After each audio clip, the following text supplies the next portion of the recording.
Hello students, मैं त्यागी sir और आप देख रहे हैं त्यागी कोचिंग सेंटर का यूट्यूब चैनल।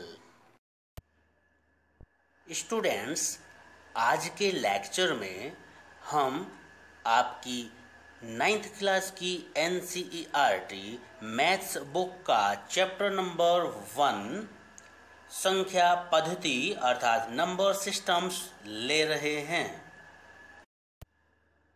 स्टूडेंट्स, संख्या पद्धति अर्थात नंबर सिस्टम्स का चैप्टर प्रारंभ करने से पहले हम कुछ पदों को परिभाषित कर रहे हैं।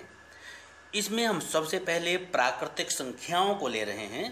प्राकृतिक संख्याएं अर्थात नेचुरल नंबर्स के बारे में हम इसमें जानेंगे। स्टूडेंट्स, गिनने में प्रयोग की जाने वाली संख्याएं प्राकृतिक संख्याएं कहलाती हैं, अर्थात वे संख्याएं जिनका प्रयोग हम गणना करने में करते हैं प्राकृतिक संख्या कहलाती हैं। स्टूडेंट्स, 1, 2, 3, 4, 5, 6 डैश ये सभी प्राकृतिक संख्याएं होती हैं।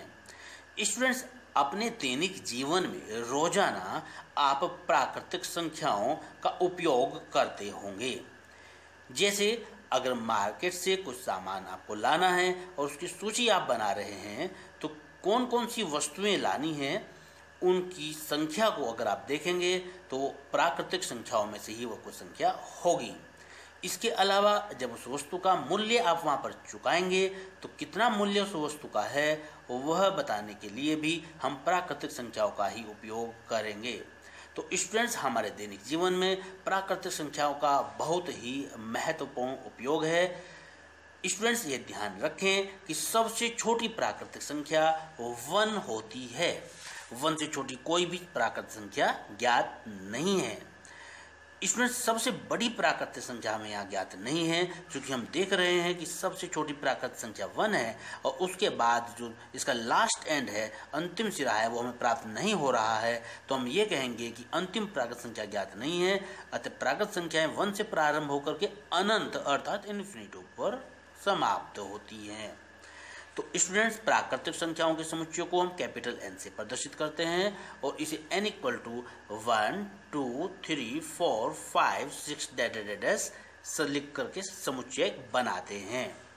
स्टूडेंट्स, इसके बाद हम 4th नंबर में जानेंगे कि प्राकृतिक संख्याओं को हम धन पूर्णांक भी कहते हैं और अगर इन पर ही ऋण चिन्ह लगा दिया जाए तो ये ऋण पूर्णांक भी कहलाती हैं। स्टूडेंट्स, इसके बाद हम पूर्ण संख्याओं के बारे में जानेंगे। पूर्ण संख्याएं क्या होती हैं?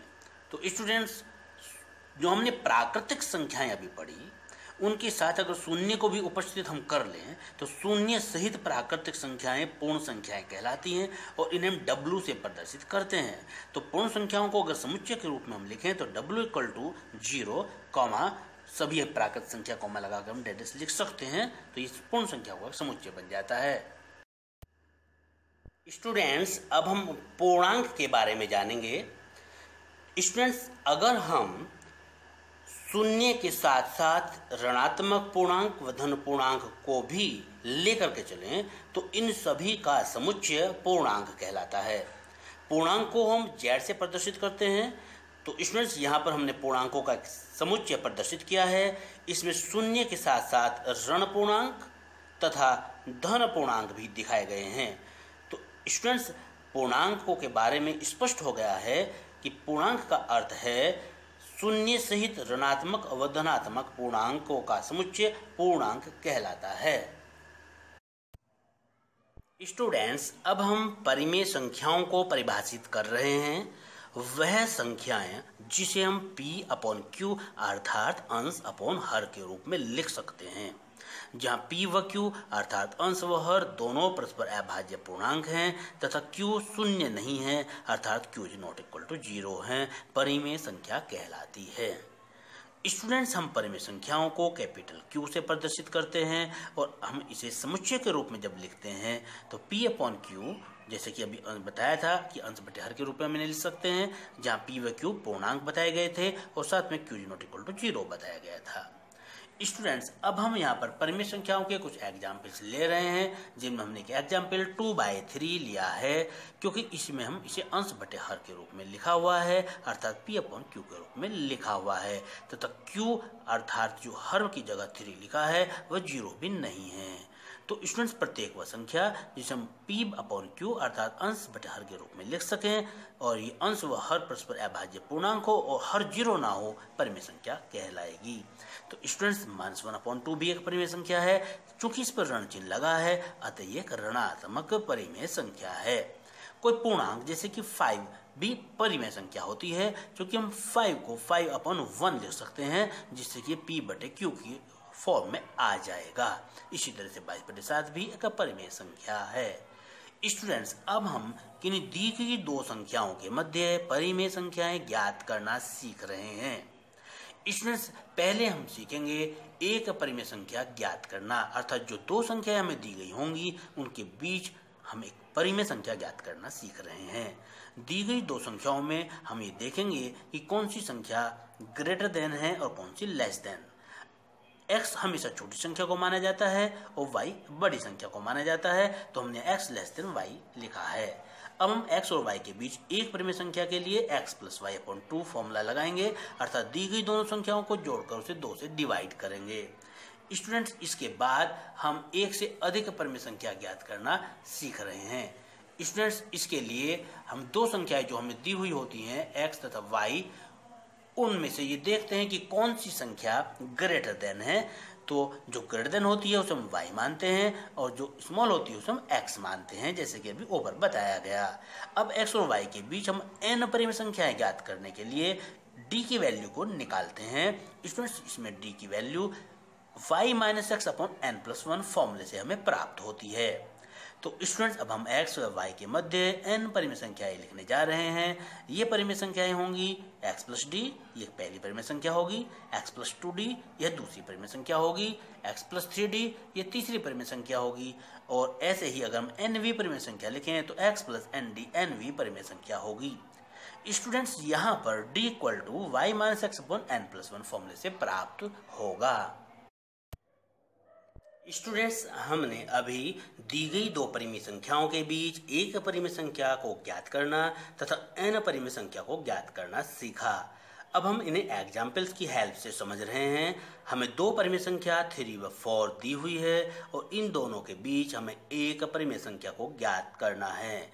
स्टूडेंट्स, इसके लिए हम सबसे पहले दी गई परिमेय संख्याओं में से कौन सी संख्या बड़ी है यह लिखते हैं। तो हम देख रहे हैं कि 3 व 4 में से 4 ग्रेटर देन 3 है, अर्थात 4 3 से बड़ा है। स्टूडेंट्स, इसके बाद हम x = छोटी संख्या को मानते हैं, क्योंकि 3 संख्या छोटी थी तो x = हमने 3 मान लिया है, और y = हम इस बड़ी संख्या को मान लेते हैं, तो हमने y = 4 लिखा है। अब हमें 3 व 4 के बीच में परिमेय संख्या ज्ञात करना है। तो स्टूडेंट्स, इसके लिए हमने पढ़ा था कि जिन दो संख्याओं के बीच हमें एक परिमेय संख्या को ज्ञात करना होता है, हम उन दो संख्याओं को जोड़ करके 2 से डिवाइड कर देते हैं। तो स्टूडेंट्स, हमने यहाँ पर 3 और 4 को ऐड किया है और 2 से डिवाइड कर दिया है, तो 4 + 3 यानी 7/2 हमें एक परिमेय संख्या प्राप्त हो गई है, जो कि 3 व 4 के बीच होगी। स्टूडेंट्स, अब हम नेक्स्ट एग्जाम्पल से 3/5 और 2/3 के बीच 4 परिमेय संख्या को ज्ञात करना सीखेंगे। स्टूडेंट्स, यहाँ पर भी सबसे पहले हमें दी गई जो संख्याएं हैं उनमें से कौन सी संख्या ग्रेटर देन है यह देखना होगा। तो स्टूडेंट्स, हमने यहाँ पर 2/3 को ग्रेटर देन लिखा है 3/5। तो स्टूडेंट्स, यहाँ पर हमें कैसे पता चला कि 2/3 3/5 से बड़ी है। उसके लिए हमें इन दोनों संख्याओं के हर को समान बनाना होगा। तो पहले हमने 2/3 ग्रेटर देन 3/5 को लिखा। स्टूडेंट, जैसे मैंने यहाँ पर रेड इंक से लिखा हुआ है 2/3 ग्रेटर देन 3/5। अब चूंकि हर में हमें 15 बनाना है, 3 और 5 का लेस यहाँ पर लिया जाता है, 15 है तो 15 बनाना है, तो 3 में मल्टीपल 5 से करेंगे हम तभी 15 बनेगा। तो हमने 5 से मल्टीपल किया है, तो हमने अंश में भी 5 से मल्टीपल कर दिया है। और चूंकि हमें यहाँ पर भी 15 बनाना है और यहाँ 5 पहले से है, तो हमें यहाँ 3 से मल्टीपल करना होगा, तो 3 से 5 को मल्टीपल करके 15 बन जाएगा। तो 3 से हमने नीचे मल्टीपल किया, तो 3 से ऊपर भी मल्टीपल कर दिया है। तो स्टूडेंट्स, ये 5 × 10 और 5 × 15 और ऐसे ही 3 3 9 और 3 5 15। तो स्टूडेंट्स हम देख रहे हैं कि इसका हर समान बन गया है, 15 और 15 बन गया है। तो हम इसे हर को नहीं देखेंगे, हम ऊपर की संख्याओं को देखेंगे। तो इसका 10 ग्रेटर देन 9 है, तो हमें ये पता चला कि 10/15 ग्रेटर देन 9/15 है, अर्थात पहली संख्या दूसरी से बड़ी है। तो इसलिए हमने ये पहली संख्या को दूसरी से बड़ी यहाँ दिखाया हुआ है। तो स्टूडेंट जैसे हमने अभी माना था कि हम छोटी संख्या को x मानते हैं, तो हम यहाँ 3/5 को x लिखेंगे और जो बड़ी संख्या 2/3 है उसमें y लिखेंगे। स्टूडेंट्स यहाँ पर हमें 4 परिमेय संख्याओं को ज्ञात करना है, इसलिए हमने n = यहाँ 4 लिख लिया है। अब हम दी गई दो संख्याओं के बीच में 4 परिमेय संख्या लिख रहे हैं। स्टूडेंट्स ये परिमेय संख्या होंगी x + d, x + 2d, x + 3d तथा x + 4d। यहाँ पर d y - x/n+1 से ज्ञात होगा। तो स्टूडेंट्स उसके लिए हम y की वैल्यू को रख लेते हैं, 2/3 हमने रखा है, माइनस फिर x की वैल्यू को 3/5 रखा है और n की जगह हमने 4 रखा है। यहाँ 3 और 5 का हमने एलसीएम 15 ले लिया है और इसे सोल्व किया तो 10 - 9/15/5 ये आ गया है। स्टूडेंट्स ये सोल्व करके बनेगा 1/15/5, 15 की मल्टीपल 5 में होगी तो 1/75। तो स्टूडेंट्स इस तरह से हमने d = ज्ञात कर लिया है 1/75। तो स्टूडेंट्स अब हम पहली परिमेय संख्या ज्ञात करने जा रहे हैं। जैसे हमने पीछे लिखा कि पहली परिमेय संख्या x + d होगी। तो स्टूडेंट्स हमने पहले यहाँ x की वैल्यू को रखा, फिर जो d की वैल्यू हमने अभी यहाँ प्राप्त की 1/75 उसे लिखा। अब हमने 5 और 75 का एलसीएम ले लिया है 75 और इसे सोल्व करने पर आ रहा है, क्योंकि 5 से 75 को जब हम कैंसिल करेंगे तो वो कैंसिल होगा 15 बार और फिर 15 की 3 में मल्टीप्लाई करेंगे तो 45 आएगा। तो 45 + 1 46/75 बन गया है। ऐसे स्टूडेंट्स हम दूसरी परिमेय संख्या ज्ञात करेंगे, वो होगी x + 2d। x की वैल्यू हमने 3/5 लिखी, प्लस 2d की वैल्यू को 1/75 हमने प्राप्त किया था। और स्टूडेंट्स इसको हमने एलसीएम ले लिया है और एलसीएम लेकर सोल्व करके ये आया है 47/75। स्टूडेंट्स हम तीसरी परिमेय संख्या ज्ञात कर रहे हैं, ये है x + 3d। हमने x की जगह x की वैल्यू को रखा, प्लस 3d की जगह 1/75 जो हमने प्राप्त किया उसे रखा। उसके बाद हमने 75 एलसीएम लिया। तो स्टूडेंट्स 75 एलसीएम लेने के बाद इसको हम सोल्व करेंगे तो 45 + 3 यानी 48/75 ही आ गया है।